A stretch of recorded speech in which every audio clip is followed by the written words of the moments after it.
सोचिए, अचानक से किसी इमारत पर भारी भरकम बुलडोजर चलने लगता है। क्या ये महज एक अवैध निर्माण को गिराने की रूटीन कार्रवाई है या फिर इसके पीछे की कहानी कुछ और ही है?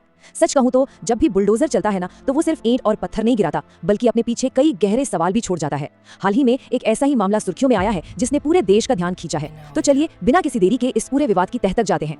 आज के इस विश्लेषण में हम महाराष्ट्र के बहुचर्चित नासिक टीसीएस केस की उलझी हुई परतों को खोलने जा रहे हैं। एक ऐसा केस जहां कॉर्पोरेट जगत के गंभीर आरोप, अचानक हुई कानूनी कार्यवाहियां और जबरदस्त राजनीति, ये सब आपस में टकरा गए हैं। इस पूरी कहानी के 3 मुख्य पहलू हैं: बुलडोजर, राजनीति और न्याय। तो आइए तथ्यों को एक एक करके समझते हैं। भाग 1, बुलडोजर की कार्रवाई। ये वो एक्शन था जिसने एक शांत सी चल रही जांच को अचानक एक बड़े विवाद में बदल दिया। हुआ कुछ यूं कि अभी कुछ ही दिन पहले पुलिस ने इस मामले की मुख्य आरोपी निदा खान को गिरफ्तार किया। लेकिन यहाँ सबसे ज्यादा चौंकाने वाली बात क्या थी? वो थी उनकी गिरफ्तारी की जगह है। पुलिस के मुताबिक आरोपी छत्रपति संभाजी नगर में छिपी हुई थी और जिस घर में वो मिली उसका संबंध कथित तौर पर AIMIM के एक नेता से था। बस इसी एक तथ्य ने इस पूरे मामले में रातों रात एक राजनीतिक रंग घोल दिया।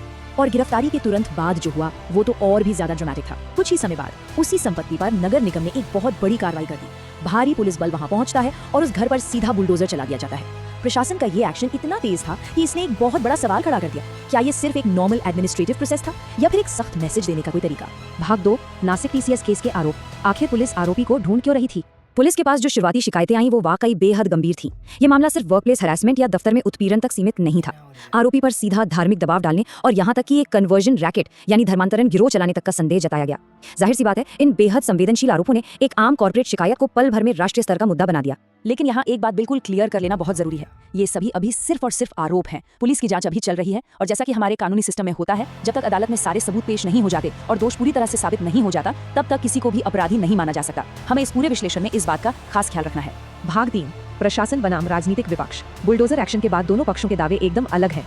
अब यहाँ से कहानी में 2 बिल्कुल अलग अलग नैरेटिव सामने आते हैं। एक तरफ नगर निगम और प्रशासन का एकदम साफ कहना है कि भाई जिस घर को गिराया गया वो एक अवैध निर्माण था, उनके पास जरूरी दस्तावेज नहीं थे और इसीलिए ये पूरी तरह से एक लीगल एक्शन है। लेकिन दूसरी तरफ राजनीतिक विपक्ष, खासतौर पर AIMIM, इसे एक पूरी तरह से चुनिंदा और टारगेटेड कार्रवाई बता रहा है। जरा विपक्ष के शब्दों पर गौर कीजिए।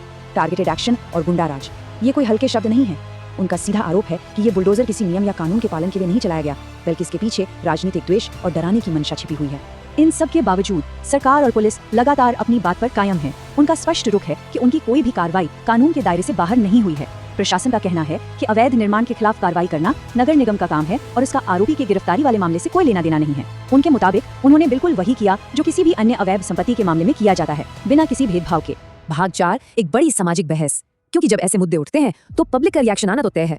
अगर आज हम सोशल मीडिया और न्यूज डिबेट्स पर चल रही चर्चाओं को देखें तो लोगों की राय में एक बहुत बड़ा डिवाइड नजर आता है। एक बड़ा वर्ग इस बुलडोजर एक्शन का खुलकर समर्थन कर रहा है। उनका मानना है कि गंभीर अपराधों में ऐसी सख्त कानूनी कार्रवाई होनी ही चाहिए। वहीं दूसरा वर्ग एक बहुत ही जायज सवाल उठा रहा है कि क्या न्यायिक प्रक्रिया पूरी होने से पहले ही बुलडोजर से फैसला कर देना सही है? जरा सोचिए, ये पूरा मामला कैसे बढ़ा। पहले कदम पर यह महज एक कंपनी के भीतर की शिकायत थी, दूसरे कदम पर पुलिस की एंट्री हुई और बेहद गंभीर आपराधिक आरोप लगे, और तीसरे कदम तक आते आते ये एक जबरदस्त राजनीतिक और धार्मिक बहस का रूप ले चुका है। इसे कहते हैं बात का बतंगड़ बनना। तो कुल मिलाकर बात यह है कि नासिक का ये मामला अब सिर्फ एक दफ्तर की 4 दीवारी का विवाद बिल्कुल नहीं रहा। आज ये राजनीति, धर्म और कानून के एक ऐसे चौराहे पर खड़ा है जहां हर कोई इसे अपने अपने चश्मे से देख रहा है। एक तरफ कानूनी प्रक्रिया चल रही है, दूसरी तरफ राजनीतिक आरोप प्रत्यारोप का दौर जारी है और इन सब के बीच में है आम जनता।